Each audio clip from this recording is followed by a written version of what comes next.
আসসালামু আলাইকুম। সবার আগে বাছাই করা 10টি আন্তর্জাতিক খবর জানিয়ে দেব। প্রথমেই থাকছে শিরোনাম। তবে তার আগে অনুরোধ থাকবে ভিডিওটিতে একটি লাইক দিবেন।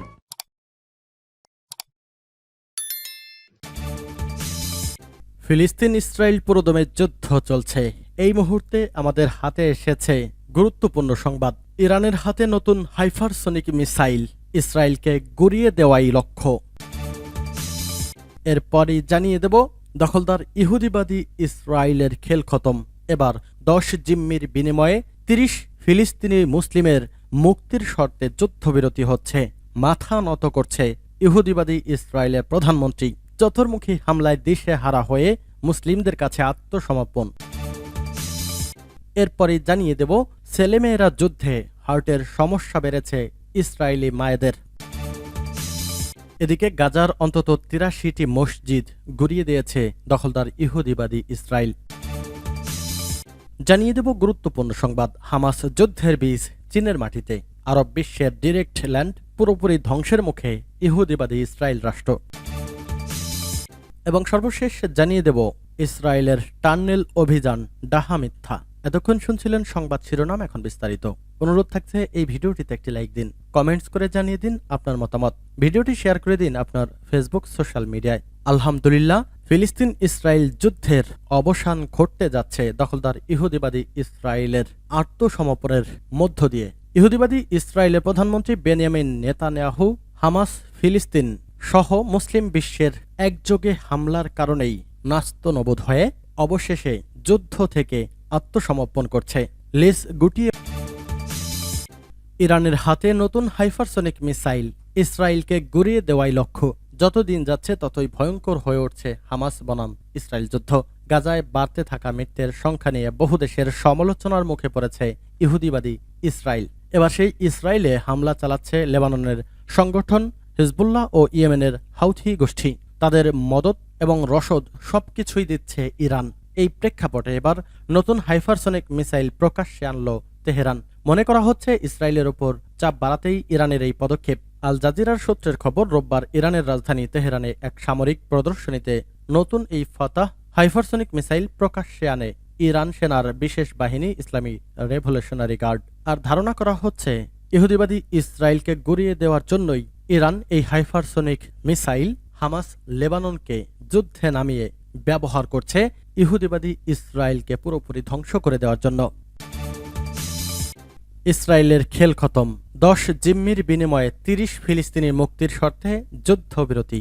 মুসলিম সেনাদের কাছে মাথা নত ইহুদিবাদী ইসরায়েলের সেনাবাহিনী এবং প্রধানমন্ত্রীর। গাজা উপত্যকায় হামাস ইসরায়েলের যুদ্ধবিরতির চূড়ান্ত চুক্তি আর কয়েক ঘন্টার মধ্যেই ঘোষণা হতে যাচ্ছে।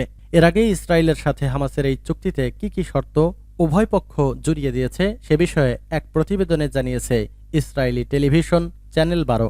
ইসরায়েলি এই সংবাদ মাধ্যম বলছে, গাজায় হামাস এবং অন্যান্য গোষ্ঠীগুলোর হাতে বন্দি জিম্মিদের মুক্তির জন্য যে চুক্তিটি বাস্তব রূপ পেতে যাচ্ছে তাতে আগামী কয়েকদিনে অন্তত 50 জন ইসরায়েলিকে মুক্তি দেওয়া হবে। আর এই হিসাব কষে নিচ্ছে ফিলিস্তিনের পক্ষে যুদ্ধ করা গোষ্ঠীগুলো। অর্থাৎ একজন ইহুদিবাদী ইসরায়েলকে ফেরত নিতে হলে 3 জন ফিলিস্তিনিকে মুক্তি দিতে হবে দখলদার ইহুদিবাদী ইসরায়েলকে। আর এই শর্তেই মাথা নত করেছে প্রধানমন্ত্রী বেনিয়ামিন নেতানিয়াহু। ছেলেমেয়েরা যুদ্ধে মরছে, হার্টে সমস্যা বাড়ছে ইহুদিবাদী ইসরায়েলের মায়েদের। ইসরায়েলের হেদেরার একটি হাসপাতাল জানিয়েছে তাদের জরুরি বিভাগে হার্ট অ্যাটাকের লক্ষণ নিয়ে হঠাৎ করে অনেক নারী চিকিৎসার জন্য আসছেন, যাদের সবার বয়স 50-এর কাছাকাছি। আর তাদের ছেলে অথবা মেয়েরা হামাসের বিরুদ্ধে যুদ্ধ করতে এখন গাজায় অবস্থান করছে। আর ইহুদিবাদী ইসরায়েলের সেনাদের চারদিক থেকে ঘিরে ফেলেছে হামাস লেবাননের যোদ্ধারা। হঠাৎ করেই ইসরায়েলি সেনাদের গুলি করে হত্যা করে আবার নিমিষেই কোথায় যেন লুকিয়ে যাচ্ছে হামাসের এই যোদ্ধারা। ঝাঁকে ঝাঁকে সেনা মরছে ইসরায়েলের। আর এ কারণেই ইসরায়েলের ছেলেমেয়েরা যুদ্ধে থাকায় ইসরায়েলি মায়েদের হার্ট অ্যাটাক বাড়ছে। গাজার অন্তত 83টি মসজিদ গুড়িয়ে দিয়েছে দখলদার ইহুদিবাদী ইসরায়েল। গাজায় হামলার পর থেকেই উপত্যকার হাসপাতাল ও শিক্ষা প্রতিষ্ঠানের পাশাপাশি মসজিদগুলোও দখলদার ইহুদিবাদী ইসরায়েলের হামলার টার্গেট হয়ে পড়েছে। এখনো পর্যন্ত গাজার মোট 83টি মসজিদ হামলা করে ধ্বংস করেছে দখলদার ইহুদিবাদী ইসরায়েলের সেনারা। এতে ক্ষতিগ্রস্ত আরও অন্তত 170টি মসজিদ। খবর আল জাজিরার। ফিলিস্তিনিদের দাবি, ইচ্ছাকৃতভাবেই টার্গেট করা হচ্ছে মসজিদগুলোকে। অবশ্য তেল আবিবের অভিযোগ, ধর্মীয় স্থাপনাকে ব্যবহার করছে হামাস। উল্লেখ্য, গত 7 অক্টোবর ইসরায়েলি ভূখণ্ডে হামাসের নজিরবিহীন অভিযানে ইসরায়েলের শত শত জনগণ এবং সেনাবাহিনী প্রাণ হারিয়েছে। আর সেই সময়ে হামাসের হামলায় পুরোপুরি নাস্তানাবুদ হয়ে গিয়েছিল ইহুদিবাদী ইসরায়েল। ফিলিস্তিনি মুসলিমদের স্বাধীনে সরাসরি ভয়ঙ্কর সব অস্ত্র দিয়ে ইহুদিবাদী ইসরায়েলকে ধ্বংসের জন্য পুরোপুরি কাজ করছে চীন। ফিলিস্তিনের গাজায় নির্বিচারে ইসরায়েলি হামলা ও হত্যাযজ্ঞ অব্যাহত রয়েছে। প্রতিদিন বাড়ছে মৃতের সংখ্যা হু হু করে। এরই মধ্যে গাজায় ইসরায়েলি সেনাদের হামলায় হাজার হাজার ফিলিস্তিনি নিহত হয়েছে, যার মধ্যে বেশিরভাগই শিশু ও নারী। সেখানে খাদ্য, ওষুধ ও পানির সংকট ভয়াবহ। জাতিসংঘ, ইরান সহ বিশ্বের বহু দেশ যুদ্ধবন্ধের আহ্বান জানালেও মার্কিন যুক্তরাষ্ট্র তার বিরোধিতা করছে। গাজায় গণহত্যা, যুদ্ধ অপরাধের কথা জোরালোভাবে বলা হলেও এখনও যুদ্ধ থামার কোনো লক্ষণ দেখা যাচ্ছে না। তো গাজার এই সামগ্রিক ভয়াবহ পরিস্থিতি নিয়ে বর্তমান যে পরিস্থিতি গাজায়, তাতে আপনার কি মনে হয় খুব শীঘ্রই যুদ্ধ থেমে যাবে এবং যুক্তরাষ্ট্র সহ পশ্চিমারা দুই রাষ্ট্রনীতির দিকে এগিয়ে আসবে? ধন্যবাদ। এখানে একটা জিনিস মনে হয় বলা দরকার, সেটা হলো যুদ্ধ একদিনে থামিয়ে দিতে পারে এবং সেটা হলো আমেরিকা। আমেরিকাই হলো এখানে মূল, যাকে বলা হয় যার হাতে চাবি আছে যুদ্ধ কতদূর যাবে আর যুদ্ধ কোথায় গিয়ে থামবে। কারণ মনে রাখতে হবে যে যেটা বললাম, প্রতিদিন $10 মিলিয়ন আমেরিকা ঢালছে এবং এটা আমেরিকার নাগরিকদের পয়সা। সেখানে আমেরিকার নাগরিকরা যখন জেগে উঠবে, আমি এখনো ভরসা রাখছি আমেরিকার জনগণের উপর। রবীন্দ্রনাথের একটা বিখ্যাত কথাই আছে, মানুষের প্রতি বিশ্বাস হারানো মহাপাপ। তো এই যে মানুষের উপর বিশ্বাসটা থাকতেই হবে, যার জন্য আমি বলছি যে আমেরিকার জনগণ যদি জেগে ওঠে এবং প্রেশার দেয় এবং তার একটা সম্ভাবনা আমরা দেখতে পাচ্ছি, তখনই এটা কিন্তু থামানো যাবে। যদি এই যুদ্ধ থামানো না যায় বা না থামে, তাহলে ফিলিস্তিন সহ মধ্যপ্রাচ্যের পরিস্থিতি কি হবে, কোথায় গিয়ে দাঁড়াবে, আর সেই পরিস্থিতি কতটা ভয়ানক হতে পারে? এখন আমেরিকা কতদিন এটা ধরে রাখতে পারবে? কারণ মনে রাখতে হবে যে আমেরিকায় জুইশ লবি প্রচন্ড পাওয়ারফুল। আমেরিকায় সবসময় বলা হয় যে সবকিছু বলা যায়, সবাই সবকিছু বলতে পারে, বাক স্বাধীনতা ইত্যাদি। একটা বিষয় বলা যায় না, সেটা হলো ইসরায়েলের ব্যাপারে। বললেই বলা হয় অ্যান্টিসেমিটিক ইত্যাদি, রেসিস্ট। কিন্তু অনেকেই জানেন না যে আমেরিকায় এখন পর্যন্ত যখন ক্রাইমে যারা মারা যান, সবচেয়ে বেশি এখনো কিন্তু জুজরা মারা যান এবং মুসলিম পপুলেশন একটু বেড়ে গেছে আগের চেয়ে, অ্যান্টি মুসলিম যেহেতু ওখানে বেড়ে গেছে, কিন্তু অ্যান্টি জু সেন্টিমেন্ট কিন্তু এখনো। কারণ এটা মূলত যেটা বললাম ইউরোপের একটা সমস্যা, যেটা বলতে গেলে প্যালেস্টাইনে বা আরব দেশে এসে ঢেলে দিয়েছে। কারণ ইউরোপিয়ানসরা তারা জুজদের সাথে থাকার ব্যাপারে তাদের বিরাট আপত্তি। আর কেন আপত্তি সেটা বোঝা মুশকিল, কারণ সমস্যাটা তো আসলে ইউরোপিয়ান সমস্যা এক কথায়, এবং ওইখানেই জায়নিজমের কথা চলে আসে। তারা এমনিতে সেকুলারিজমের কথা বলে যে ধর্মকে আনা যাবে না, পৃথিবী জুড়ে তারা ছড়িয়ে যাচ্ছে যে না, ধর্ম নিয়ে কিছু কথা বলা যাবে না, ধর্মেরটা ঠিক না।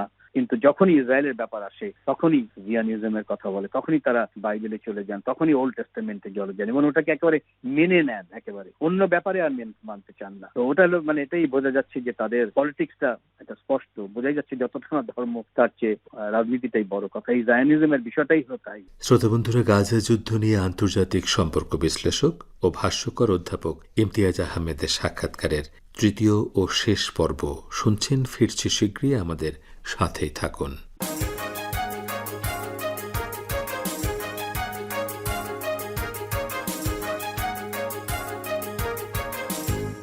আবারও ফিরে এলাম সাক্ষাৎকারে। অধ্যাপক ইমতিয়াজ, আপনি জায়ানিজমের কথা বলছিলেন।